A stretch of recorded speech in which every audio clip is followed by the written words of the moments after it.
For the Europe of Freedom and Direct Democracy Group, Mr Farage.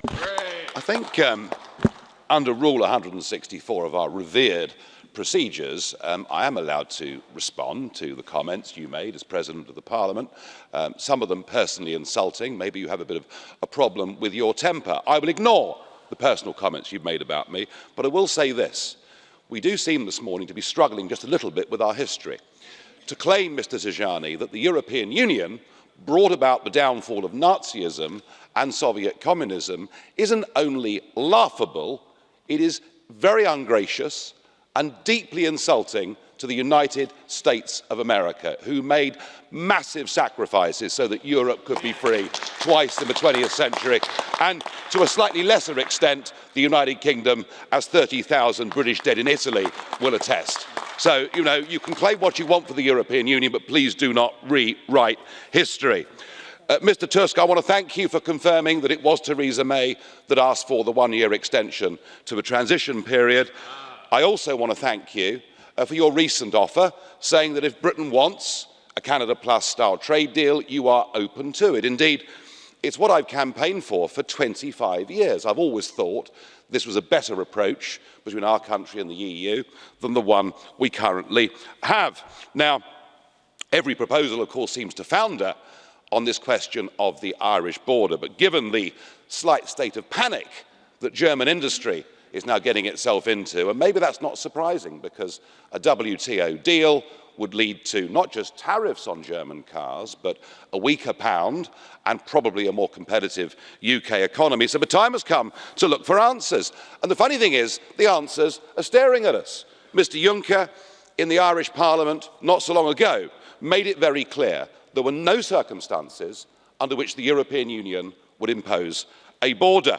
Indeed, Mr Varadkar, the Irish PM, not usually particularly helpful in the Brexit process, but even he has said, under no circumstances will there be a hard border.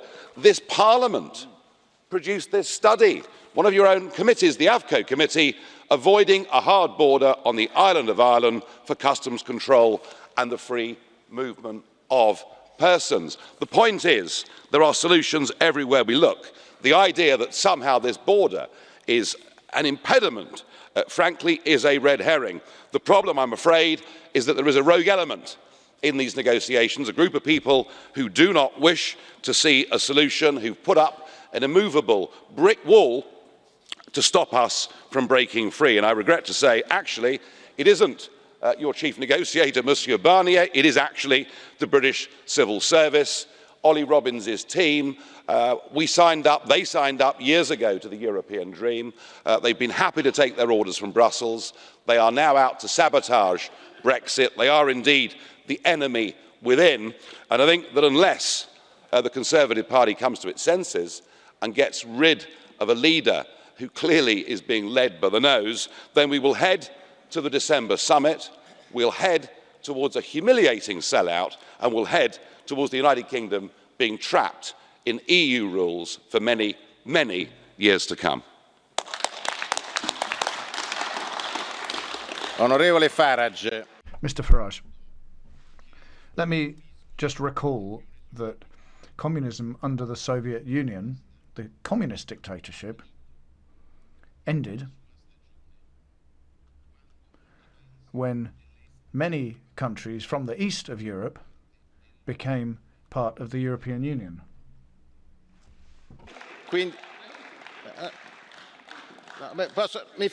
Let me finish, please. I think that you have a duty to respect everyone's positions. I respect all positions. I've never started laughing when you talk about the United Kingdom because I have full respect for the United Kingdom, but you need to respect the European Union. You can be against, you can leave, but you have to respect the ideas and values of other people. And let me recall to you, Mr Farage, that until next spring, the United Kingdom is still a member of the European Union, because the United Kingdom asked to become a member of the European Union. No one forced the UK to become a member. So 70 years of peace have existed in Europe since the two horrible dictatorships, and that is due to the European Union. So perhaps you should be a bit more careful in your reading of history. Thank you very much.